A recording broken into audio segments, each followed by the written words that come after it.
धर्म स्नेही बाबात्माओं, आचार्य भगवंत ने एक दोहा लिखा है, चिर अपावन है रहा हम सबका इतिहास। आज शान पर है चढ़ा कल खानों में वास। हम सबका जो इतिहास है वह कैसा है? अपावन रहा है। उसी के कारण से चिरकाल तक यह जीव निगूढ़ पर्याय में एक श्वास के 18वें भाग में जन्म और मरण करता है।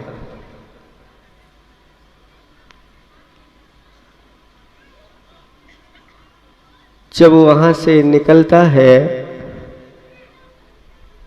एक इंद्रिय आदि पर्यायों में अपना जीवन व्यतीत करता है, तो इस पर्याय आदि को प्राप्त करता है और ऐसे पुनः पुनः लौट लौट करके भी कई बार निगोद में चला जाता है। ऐसा कितना काल निकल गया तो आचार्य भगवंतों ने कहा, मिथ्यात्व के साथ इस जीव ने अनंत पंच परावर्तन किए।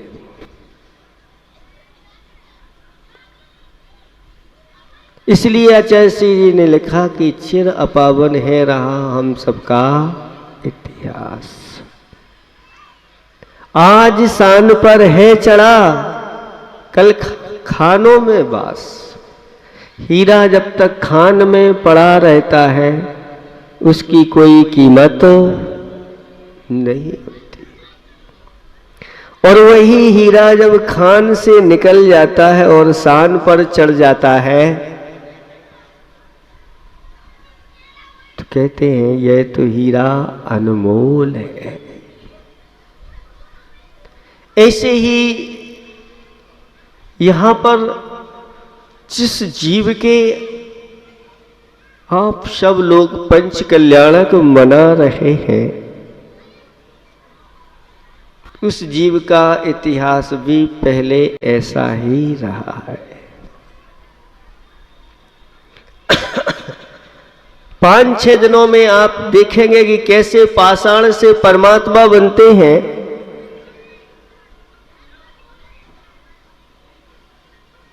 और इन दिनों में आप ये भी देखेंगे कि कैसे बहिरात्मा से अंतरात्मा और परमात्मा बनते हैं।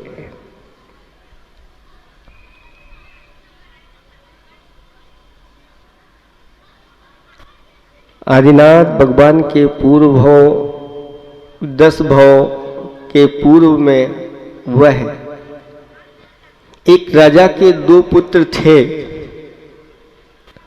बड़े पुत्र का नाम जय वर्मा था, छोटे पुत्र का नाम श्री वर्मा था।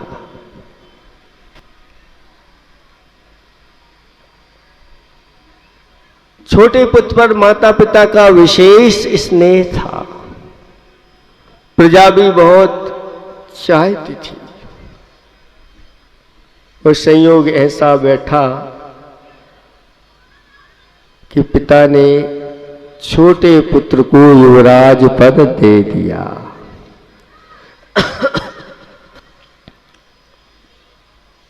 बस बड़े पुत्र को अंतरंग से ऐसा फील हुआ कि मुझे धिक्कार हो, मेरा इतना भी पुण्य नहीं कि बड़ा होकर के भी मुझे राजपद मिले। अंदर से वह विचार करता हुआ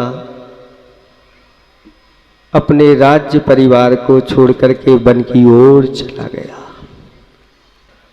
और वन में जाकर के ऐसे ही यथाजात वितराग मुद्रा को धारण करने वाले मुनिराज का दर्शन हो गया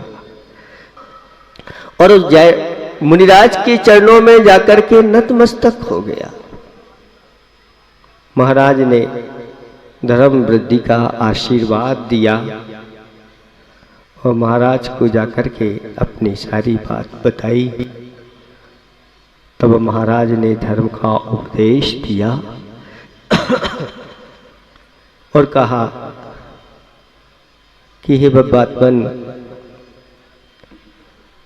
यह राज तो हम सबको अतीत में कई बार मिल चुका है और छूट चुका है। आज तक हमारा कल्याण नहीं हुआ। राज समाज महा अग कारण बैर बरावन हारा। ये बैर को बढ़ाने वाला है। पिताजी ने तुम्हारे ऊपर बहुत बड़ा उपकार किया है। अब तुम इस छोटे मोटे राज्य को मत प्राप्त करो, ऐसा कोई कार्य करो जिसके माध्यम से तुम्हें 3 लोक का राज्य मिले, जिस राज्य को फिर कोई छीन न सके। अनादिकाल से यह जीव असंयम के कारण से संसार में परिभ्रमण कर रहा है। तुम संयम को धारण करो और वैराग्य को वह जय वर्मा प्राप्त हो गया और मुनिराज के पास दिगंबर दीक्षा को धारण कर लिया। धर्म की शुरुआत हो गई। नए नए महाराज थे जंगल में और ऊपर से विद्याधरों का एक अधिपति अपने वैभव के साथ आकाश मार्ग से जा रहा था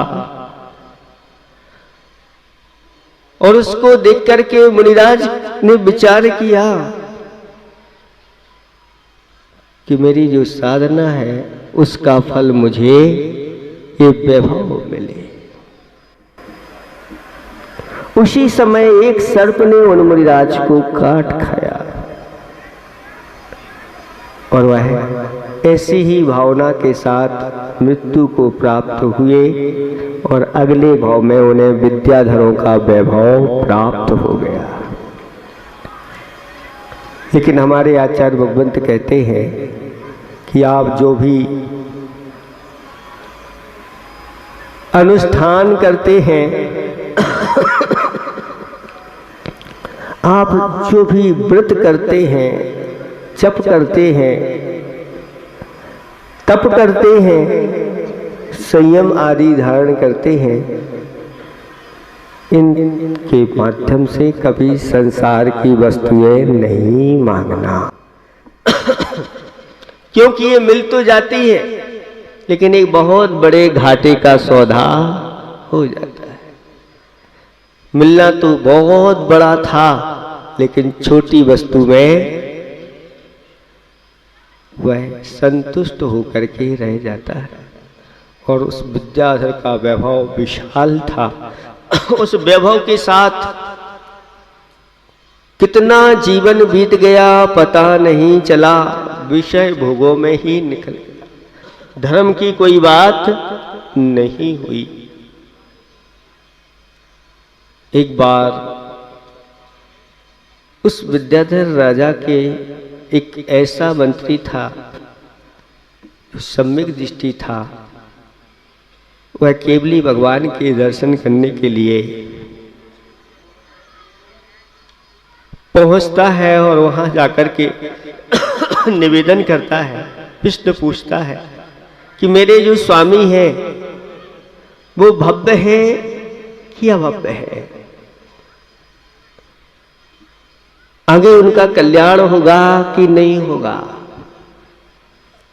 तब उन केवली महाराज ने बताया कि तुम्हारा जीव भव्य है। और आगे जाकर के भरत क्षेत्र में प्रथम तीर्थंकर के रूप में वह यहाँ पर अवतरित होंगे, जन्म होगा। अब मात्र 1 माह की आयु बची हुई है, जाके संबोधन करना। और उन्होंने रात्रि में ऐसे स्वप्न देखे हैं कि ये स्वप्न है, तुम जाकर के उनसे पहले ही बता देना तुमने रात्रि में स्वप्न देखे हैं और उसका ये फल है। तब मंत्री के लिए अपार आनंद की प्राप्ति हुई और जाकर के सब बता दिया। और जैसे ही बताया वह राजा सब कुछ छोड़ करके और जाकर के 1 माह की लगभग 8 दिन तो आष्टानिक की महापूजा की और बाकी के बचे हुए दिन सल्लेखना में निकाले। और ऐसी सल्लेखना की अंत में स्वर्ग में जाकर के जन्म ले लिया। अभी सम्यक दर्शन प्राप्त नहीं हुआ, मुनि भी बन गए और इधर विद्याधरों का वैभव प्राप्त हो गया। अंत में सल्लेखना का भी पुरुषार्थ कर लिया, लेकिन ये सब द्रव्य से चल रहा था, भाव से नहीं। भाव पूर्वक होते हुए भी, मनोयोग पूर्वक होते हुए भी स्वर्ग के सुखों को भोग करके इस पृथ्वी पर जैसे ही आते हैं तो वह वज्रजंघ नाम के राजा हुए और श्रीमती उनकी रानी थी। जंगल में 2 मुनिराजों का आगमन हुआ और वहीं पर इन लोगों का भोजन पान होना था। इतने में मुनिराज आए, उनका पड़गाहन किया और उन दोनों मुनिराजों को आहार दान दिया, महान पुण्य का संचय कर लिया। वहीं पर 4 जीव और एक नेवला था, एक बंदर, एक बाघ और एक और था। नेवला, बंदर, बाघ और शूकर, 4 जीव थे। अभी प्रश्न कर रहे थे महाराज हमें भी कुछ ऐसा उपाय बताओ जिससे हमें अपने बार बार इन गर्भ में ना आना पड़े, बार बार जन्म के दुख ना उठाना पड़े। उन 4 जीवों ने पूर्व भाव में मनुष्य पर्याय थी और मनुष्य पर्याय छूट गई और ये जाकर के त्रिंच पर्याय, पशु की पर्याय प्राप्त हो गई। क्यों हो गई? क्योंकि इस मनुष्य जीवन का मूल्य समझा नहीं। आचार्य ने एक दोहा और लिखा है, बहुत अच्छा दोहा है।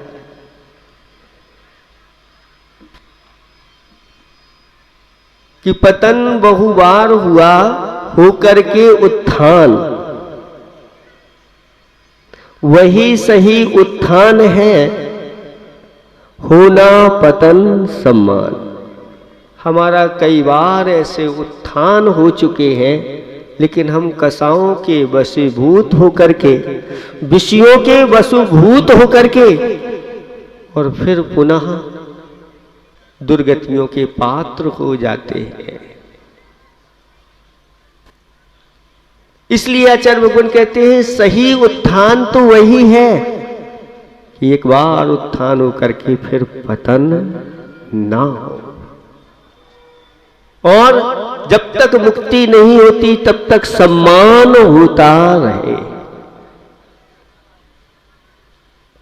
उन 4 जीवों ने भी उन मुनिराज के जैसे ही दर्शन किए, उनको उनके प्रभाव से जाति स्मरण हो गया और उन्होंने अपनी निंदा ग्रहा आलोचना की और उस आहार दान की अनुमोदना की। आगे जाकर के वज्रजंघ और श्रीमती विषय भोगों के साथ उनका मरण हो गया, लेकिन मुनिराज के लिए आहार दान दिया था। उत्तम भोग भूमि में जाकर के 10 प्रकार के कल्प वृक्षों के माध्यम से सुखों को प्राप्त हो गए। वो चार जीव भी उसी भूमि में जाकर के उनका जन्म हुआ। अभी तक उनको सम्यक दर्शन की प्राप्ति नहीं हुई। ये हम सारे पुरुषार्थ करते चले जा रहे हैं, भीतर से सम्यक दर्शन है कि नहीं। आज लोग कहते हैं महाराज बताओ हमारे लिए सम्यक दर्शन है कि नहीं। अगर आप सच्चे धर्म के अनुयायी हैं तो अपने आप को सम्यक दृष्टि आप मानिए, लेकिन भीतर से सम्यक दर्शन है कि नहीं आज प्रत्यक्ष ज्ञानियों का अभाव है, वो नहीं बता पाते। जो मंत्री का जीव था, संयम की पर्याय से युक्त मुनिराज थे, उनके लिए चारण रिद्धि आदि प्राप्त हो गई थी और उन्होंने अवधि ज्ञान से जान लिया कि पूर्व में जो हमारा स्वामी था आज कहाँ पर है। और जान करके वो तो अभी भोग भूमि में है, उनको अभी सम्यक दर्शन की प्राप्ति नहीं है। वह मुनिराज भोग भूमि में जाकर के अच्छी तरह से उन दोनों को संबोधन करते हैं और भी जो आसपास में थे उनको भी संबोधन करते हैं। और उसी समय भीतर का ऐसा उपादान जागृत होता है कि सम्यक दर्शन की प्राप्ति हो जाती है और अब वास्तविक धर्म का अंश उनके अंदर आ जाता है। भोग भूमि की आयु पूर्ण करके फिर स्वर्ग में जाते हैं और स्वर्ग में जाकर के वहां के सुखों को प्राप्त होकर के फिर मनुष्य पर्याय धारण करते हैं। उसमें सुविधि नाम के राजा हुए और श्रीमती का जीव उनका पुत्र हुआ। उस पुत्र से इतना स्नेह था कि कोई भी कारी राजा उस पुत्र के बिना साथ में ही रखता था। एक दिन वन विहार के लिए गया और वहां देखा कि एक नाले में एक बंदर अपने किसको लिए हुए है, छोटी सी बंदरिया है, पुत्र है बंदर छोटा सा, उसको खिला रहा है। और वह देख रहा है कि देखो बंदर के लिए भी अपने पुत्र से कैसा स्नेह है, जैसा मेरे पुत्र पर स्नेह है। लेकिन अचानक ऐसी घटना घटती है कि वहां से तेज बहाव के साथ पानी आ जाता है उस नाले में और बंदर बीच में एक पत्थर पर बैठा हुआ था, अब इधर उधर नहीं जा सकता। धीरे धीरे पानी इतना बड़ा कि बंदर डूबने लगा, गर्दन तक आ गया। तब तक तो वह अपने बच्चे को अच्छे से लिए हुए सिर पर रखे हुए है और जैसे ही पानी नाक तक आया और वह डूबने को हुआ, स्थिति परिवर्तन हो गई और उस बालक को, उस बंदर को, छोटे बंदर को उसने नीचे रखा पैरों के और खड़ा हो गया। देख रहे हैं संसार की दशा ये है।